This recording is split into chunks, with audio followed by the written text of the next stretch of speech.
செய்திகள். தவேக தலைவர் விஜய் அவர்கள் இன்று மீண்டும் மாவட்ட செயலாளர்களுடன் நேர்காணல் செய்ய உள்ளதாக தகவல் வெளியாகியுள்ளது. தமிழ்நாடு அரசு நெடுஞ்சாலை துறையினர் கன்னியாகுமரியில் கடல் நடுவே அமைந்துள்ள கண்ணாடி கூண்டு பாலத்தில் தேசிய கொடியை ஏந்தி குடியரசு தினத்தை கொண்டாடினர்.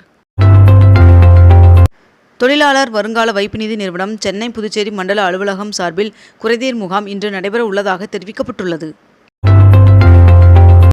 பிரயாக்ராஜில் நடைபெற்று வரும் மகா கும்பமேளாவில் மத்திய உள்துறை அமைச்சர் அமித்ஷா அவர்கள் இன்று கலந்து கொள்ள உள்ளார் என்று தெரிவிக்கப்பட்டுள்ளது. தமிழக ஆளுநர் அவர்களின் தேநீர் விருந்தில் தமிழக அரசு மற்றும் திமுக கூட்டணி கட்சிகள் யாரும் பங்கேற்கவில்லை என்று தெரிவிக்கப்பட்டுள்ளது. கர்நாடக முதல்வர் மீது சிறப்பு நீதிமன்றத்தில் இன்று விசாரணை நடைபெற உள்ளது.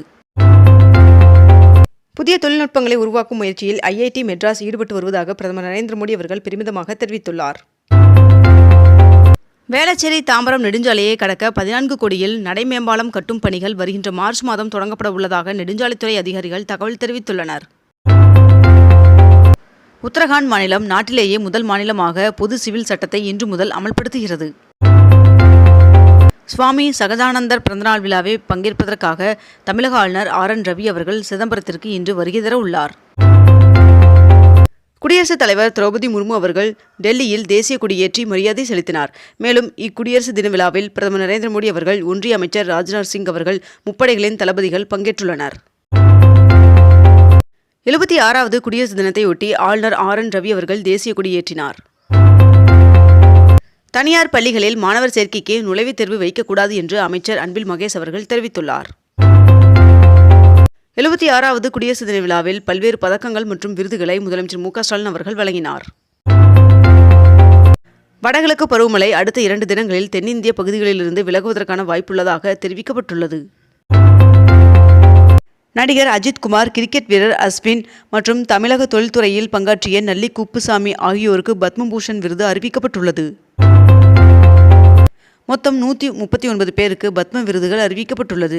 அதில் பத்ம விபூஷன் விருதுகள் 7 நபருக்கும், பத்மபூஷன் விருதுகள் 19 நபருக்கும், பத்மஸ்ரீ விருதுகள் 113 நபர்களுக்கும் வழங்கப்பட உள்ளது. திருப்பூர் மாவட்டத்தில் புதிதாக தேர்ந்தெடுக்கப்பட்ட 42 அறங்காவலர்களுக்கு நியமன ஆணைகள் வழங்கப்பட்டுள்ளது. ஈரோட்டில் நாம் தமிழர் கட்சியின் தலைமை ஒருங்கிணைப்பாளர் சீமான் அவர்களின் பிரச்சாரத்திற்கு எதிர்ப்பு எழுந்துள்ளது. திருச்செந்தூரில் கடல் அரிப்பு தொடர்வது குறித்து 5 நிறுவனங்கள் ஆய்வு செய்து வருகின்றன என்று அமைச்சர் சேகர்பாபு அவர்கள் தெரிவித்துள்ளார்.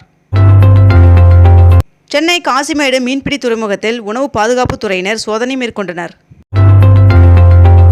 7.5% இடஒதுக்கீட்டால் 40,168 மாணவர்கள் பயனடைந்துள்ளதாக உயர்கல்வித்துறை அமைச்சர் செலியன் அவர்கள் அறிக்கை வெளியிட்டுள்ளார். 2020ஆம் ஆண்டு அமெரிக்க அதிபர் தேர்தலில் டொனால்ட் ட்ரம்ப் அவர்கள் வெற்றி பெற்றிருந்தால் ரஷ்யா உக்ரைன் இடையே போர் ஏற்பட்டு இருக்காது என்று ரஷ்ய அதிபர் புதின் அவர்கள் தெரிவித்துள்ளார். தை அமாவாசையை முன்னிட்டு சதுரகிரி மலைக்கோவிலுக்கு பக்தர்கள் செல்ல 4 நாட்கள் அனுமதி வழங்கப்பட்டுள்ளது. சங்கனூர் ஓடை கரையோரம் 3 வீடுகள் இடிந்து விழுந்த விவகாரத்தில் 3 குடும்பத்திற்கு 4 நாட்கள் மாற்று வீடுகள் ஒதுக்கீடு செய்யப்பட்டுள்ளது. ஸ்ரீஹரிகோட்டாவில் இருந்து ராக்கெட் ஏவப்பட உள்ளதால் ஜனவரி 29ஆம் தேதி பழவேற்காடு மீனவர்கள் கடலுக்கு செல்ல தடை விதிக்கப்பட்டுள்ளது. நீலகிரி மாவட்டம் மேல் பவானியில் 5000 கோடியில் நீரேற்று புனல் மின் திட்டம் அமைக்கப்பட உள்ளதாக தகவல் வெளியாகியுள்ளது. அரசு தொழிற்பயிற்சி நிலையங்களில் படித்து முடித்த மாணவர்களுக்கு 100% வேலை வாய்ப்பு பெறுவதை உறுதி செய்ய வேண்டும் என்று தெரிவிக்கப்பட்டுள்ளது. தமிழகத்தில் பேருந்து கட்டண உயர்வு குறித்து அரசு போக்குவரத்து கழகங்கள், தனியார் பேருந்து உரிமையாளர்கள் பொதுமக்களுடன் கலந்து ஆலோசித்து 4 மாதங்களில் முடிவெடுக்கும்படி உயர்மட்ட குழுவிற்கு சென்னை உயர்நீதிமன்றம் உத்தரவு பிறப்பித்துள்ளது. மாருதி சுசுகி நிறுவனம் கார்களின் விலையை உயர்த்தியுள்ளது. மேலும் இவ்விலை உயர்வு வருகின்ற பிப்ரவரி 1ஆம் தேதி முதல் அமலுக்கு வருகிறது என்றும் தெரிவிக்கப்பட்டுள்ளது. கலைஞர் கைவினை திட்டத்தில் 50 நாட்களில் 20,000 பேர் விண்ணப்பம் செய்துள்ளனர் என்று தெரிவிக்கப்பட்டுள்ளது.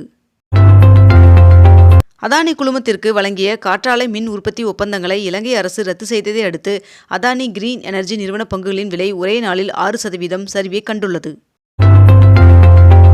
ஈரோடு சட்டமன்ற தொகுதியின் இடைத்தேர்தலுக்கான வாக்குப்பதிவு வருகின்ற 5ஆம் தேதி காலை 7 மணி முதல் மாலை 6 மணி வரை நடைபெற உள்ளது. தமிழகத்தில் வருகின்ற 29 மற்றும் 30 ஆகிய தேதிகளில் மிதமான மழைக்கு வாய்ப்புள்ளதாக வானிலை மையம் தகவல் தெரிவித்துள்ளது. புளியந்தோப்பில் பூங்கா மற்றும் விளையாட்டுத் திடலில் 40 லட்சம் ரூபாய் மதிப்பீட்டில் கட்டப்பட்ட உடற்பயிற்சி கூடத்தை அமைச்சர் சேகர்பாபு அவர்கள் திறந்து வைத்துள்ளார். ஸ்மார்ட் மீட்டர் பொருத்தப்பட்ட பிறகு மாதாந்திர மின் கணக்கீடு முறை விரைவில் நடைமுறைக்கு வரும் என்று அமைச்சர் செந்தில் பாலாஜி அவர்கள் தெரிவித்துள்ளார். நாம் தமிழர் கட்சியின் நிர்வாகிகள் மற்றும் தொண்டர்கள் அக்கட்சியிலிருந்து விலகிய நிலையில் திமுகவில் இணைந்தனர்.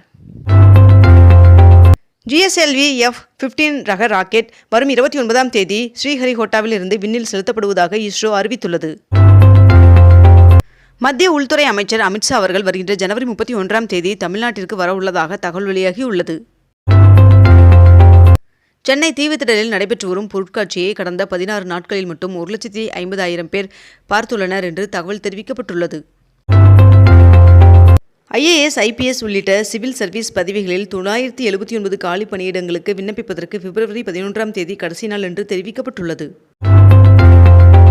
சென்னையில் இன்று 22 கேரட் ஆபண தங்கத்தின் விலை சவரனுக்கு 240 ரூபாய் அதிகரித்து ஒரு சவரன் 60,440 ரூபாய்க்கு விற்பனையாகிறது. அதேபோல் 1 கிராம் வெள்ளியின் விலை கிராமிற்கு 1 ரூபாய் அதிகரித்து 1 கிராம் வெள்ளி 105 ரூபாய்க்கு விற்பனை செய்யப்பட்டு வருகிறது. இத்துடன் இன்றைய தலைப்புச் செய்திகள் நிறைவடைகின்றன. மேலும் இதுபோன்ற அண்மை தகவல்களை உடனுக்குடன் தெரிந்து கொள்ள அக்னிபூ சேனலை சப்ஸ்கிரைப் செய்து கொண்டு தொடர்ந்து இணைந்திருங்கள். நன்றி, வணக்கம்.